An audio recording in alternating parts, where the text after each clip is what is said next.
Assalamualaikum warahmatullahi wabarakatuh. Hello everybody, how are you today? It's nice to see you again in my channel, still with our English lesson. We will study English together. Check it out. The material today is biographical recount. Here we are going to learn about biographical recount. This material is for the lesson Bahasa dan Sastra Inggris, materi pembelajaran untuk SMA kelas 10. Basic competence atau kompetensi dasar dari materi ini adalah membedakan fungsi sosial, struktur teks, dan unsur kebahasaan beberapa teks recount, lisan dan tulis dalam bentuk biografi dengan memberi dan meminta informasi terkait tokoh terkenal sesuai dengan konteks penggunaannya. Indikator pembelajaran kita kali ini adalah yang pertama, mengidentifikasi fungsi sosial dan struktur teks recount berbentuk biografi. 2. Menerapkan unsur-unsur kebahasaan yang sesuai dalam teks recount berbentuk biografi. Ketiga, membedakan fungsi sosial, struktur teks, dan unsur kebahasaan beberapa teks recount berbentuk biografi. Next. Poin bahasan dari topik kita kali ini adalah yang pertama, first, the social functions of biographical recount. Second, the general structure of biographical recount. Third, the language features of biographical recount. And the last one is examples of recount texts or biographical recounts.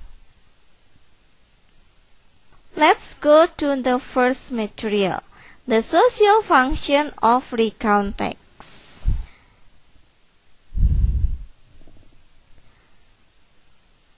First, we are going to talk about the social function of biographical recount. Biographical recount. What is biographical recount?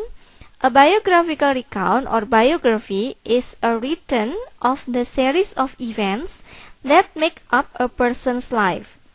And the social function of a biographical recount is to inform by retelling past events and achievements in a person's life.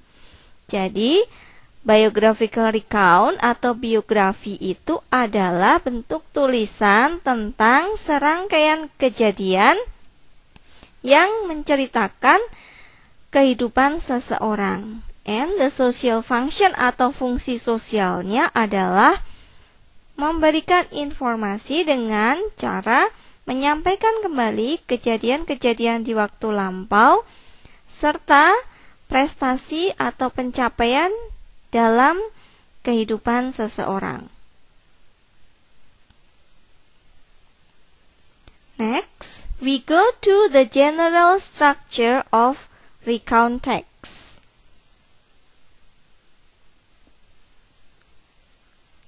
The general structure of recount texts is the first, orientation. Here in orientation, we have introductory paragraphs. The background information why this person is famous. And the second, events. Events here are the paragraphs retell a series of events in chronological order. And the third, reorientation. Reorientation is a conclusion with a comment on the contribution to the text. Look at the example. I have a text. This is a biographical recount. Look at the picture first. This is the picture of Cut Nyak Dien. Then the text is about Cut Nyak Dien. Cut Nyak Dien was born into an Islamic aristocratic family in Aceh Besar in Six Mukim district in 1848. Nah, here is the introductory paragraph atau paragraf pengenalan tentang Cut Nyak Dien. Ini masuk dalam kelompok orientation. Masuk dalam bagian orientation dalam general structure-nya. Kemudian di paragraf yang kedua, on March 1873, Dutch declared war on Aceh and Tengku Ibrahim died in action dan seterusnya. Itu merupakan series of events-nya di mana menceritakan tentang kehidupan Cut Nyak Dien. And then yang terakhir adalah reorientation atau sebagai conclusion. Penutupnya di sini, she was posthumously awarded the title of National Hero of Indonesia on May 2nd, 1984 by the Indonesian government. Jadi, untuk biographical recount, itu general structure-nya sama seperti text recount pada umumnya, yaitu diawali dengan orientation, events, dan reorientation. Next, we go to the language features of biographical recount. Dalam biographical recount, ada beberapa unsur-unsur kebahasaan yang digunakan. Di antaranya yang pertama adalah the use of past tense. Why do we use past tense? Kenapa kita menggunakan past tense? Karena yang diceritakan adalah kejadian yang sudah lampau, atau itu menceritakan dalam biographical recount itu riwayat hidup seseorang, pasti sesuatu yang sudah dia alami. The use of past tense, di sini ada beberapa past tense yang digunakan. Yang pertama ada simple past tense. Perhatikan patternnya, simple past tense itu menggunakan subject plus verb to. It is to tell actions started and completed in the past. Menyatakan kejadian yang dimulai dan juga sudah berakhir di waktu lampau. And then yang kedua ada past continuous tense. Past continuous tense menggunakan pattern atau pola subject plus was or were plus verb ing. It is used to tell action in progress in the past at specific point of time. Jadi untuk menyatakan suatu kejadian yang sedang berlangsung di waktu lampau tapi pada satu waktu tertentu. The third, yang ketiga, we use past perfect tense. Patternnya adalah subject plus had plus past participle atau verb 3. It is used to state about an action completed before another action took place in the past. Untuk menyatakan kejadian yang sudah selesai atau sudah berakhir sebelum kejadian lain terjadi di waktu lampau. That is about past tense. Unsur kebahasaan berikutnya adalah the use of action verbs and mental verbs. Action verbs itu apa? Kita lihat. Action verbs or material verbs are verbs that show physically actions or activities.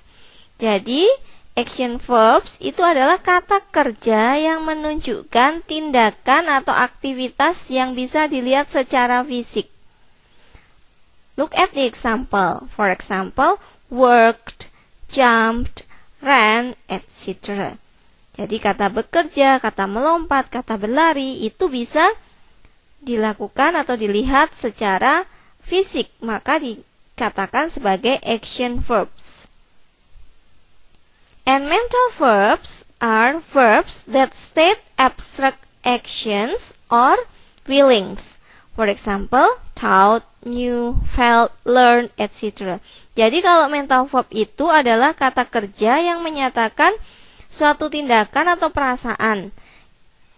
Itu kata kerja, tapi aktivitasnya tidak bisa dilihat secara fisik. Contohnya thought, berpikir. Kita tidak bisa melihat seseorang yang sedang berpikir. Jadi tidak terlihat aktivitas berpikir itu seperti apa. Kemudian knew, felt, tahu, merasa. Itu juga tidak bisa dilihat secara fisik. Next, the use of adverb of time and time connectives. Adverb of time atau keterangan waktu yang digunakan adalah keterangan waktu lampau. Karena biographical recount itu kan menyatakan kejadian yang terjadi di waktu lampau juga. For example, in 1983, in March 1843, 100 years ago, etc. And then time connectives. For example, contohnya, at the same time, later, meanwhile, etc. Juga ada adverbial clause which shows time. For example, he practiced singing until his teacher told him to stop. Jadi ada adverbial clause, jadi klausa yang menyatakan keterangan tapi menunjukkan waktu. Contohnya, dia berlatih bernyanyi sampai gurunya memberitahu dia untuk berhenti. Jadi dia berlatih menyanyi sampai gurunya menyuruh dia untuk berhenti. Itu penggunaan adverb dan time connectives. Masih ada unsur-unsur kebahasaan yang lain, di antaranya adalah sometimes biographical recounts use passive voice. Passive voice. Jadi passive voice atau kalimat pasif juga digunakan di sini. Look at the examples. Louis Pasteur was born in Dole, France.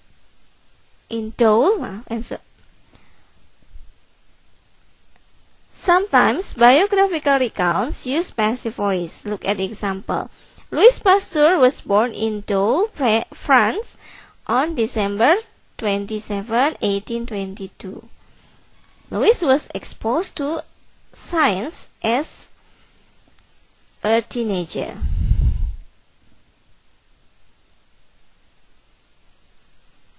Next, features yang lain atau unsur kebahasaan yang lain adalah biographical recounts use names of specific people. Biasanya atau usually biography mentions the figure's name or the pronouns such as he or she. Dalam teks biografi itu biasanya disebutkan nama orangnya atau juga bisa menggunakan pronoun atau kata ganti orang seperti he or she.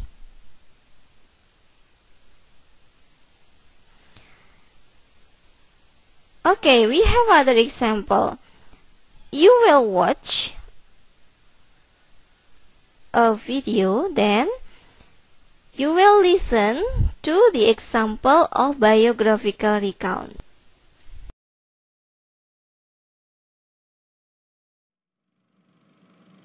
James Watt was born in Greenock on the 19th of January 1736. He was a great Scottish engineer of the 18th century. He is known for his invention of the first modern steam engine. Meanwhile, in 1972, Watt invented another major improvement, the double-acting steam engine. In 1988, Watt invented the flyball governor to regulate the speed of steam engines, and in 1790 he invented a pressure gauge. In 1785, James Watt was elected a Fellow of the Royal Society. James Watt died on August 25, 1819. He buried in Birmingham.